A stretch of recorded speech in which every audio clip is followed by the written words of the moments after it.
Why didn't China attack Taiwan? A hypothesis. The inaction of China reportedly deeply disappointed the Russian elites. That's understandable. Many expected that China would exploit the chaos in Europe, seeing it as a chance to conquer Taiwan. Still, they didn't invade. Why? Thread. Throughout its history, China suffered from the uncountable number of civil wars and inner conflicts. Naturally, some of them could trigger the Chinese expansion rather than hamper it. Transition from Ming to Qing being probably one of the most vivid examples. With the victorious Qing army marching south, the last Ming loyalists had little choice but to escape. A fraction led by a Ming loyalist and a pirate Admiral Koxinga chose to evacuate their base from the mainland. The Dutch-controlled Taiwan, Formosa, looked as an obvious choice. Koxinga's troops smashed the Dutch and took control of the island. Tonio Andrade, whom I highly recommend, framed this as the victory of China over the West.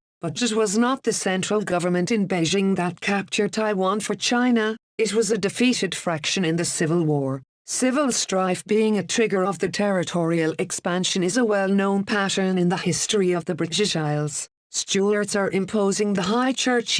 It's a historical term, but it conveys the idea. Conformity, so the Puritans have to escape to what is now New England. Civil War brings the fall of the Stuarts and the Low Church triumphs over the High. Most English overseas possessions were reluctant to accept the defeated Cavaliers, except for Virginia, whose governor welcomed them warmly. Soon they comprised the bulk of the local ruling class. Considering that the American North and the South were built by the political émigrés who represented the two opposing fractions in the English Civil War, and hold the opposite views on nearly everything, it's striking how they managed to live in relative peace for so long. At least this is the impression I had when reading this book. You may disagree with its conclusions, but they're certainly interesting. Its argument is way more nuanced than what I just outlined. I just don't want to go any further for now. Thinking in higher orders, the story of the British Civil Wars and the emigration waves they triggered reminded me of the following idea.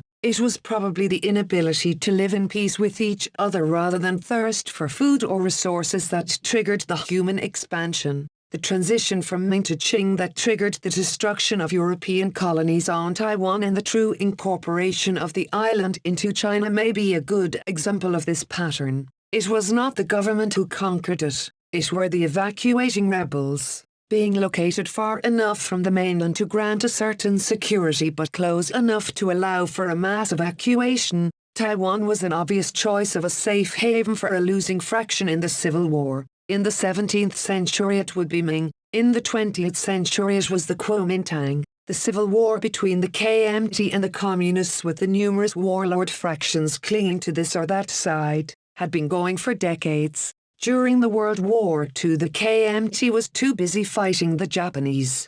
With the KMT attention deflected, the Communists grew very much stronger. Upon the end of the World War II, Communists were ready to crystallize their new influence by effectively dividing the country with the KMT. In 1945 Mao Zedong offered Chiang Kai-shek to keep the South, leaving a few northern provinces, including Beiping, to Mao. Chiang refused. Back in 1945 Communists wanted to divide China into two zones of influence because they still perceived themselves as a weaker side in the Civil War. But by 1949 they were winning. With victorious Communists marching south, the KMT had little choice but to evacuate to Taiwan. Let me summarize. It's not necessarily the unity that triggers the territorial expansion. It's quite often the division. It was the division of China that triggered the incorporation of Taiwan into its structure. Taiwan was an obvious refuge for the losers in a civil war.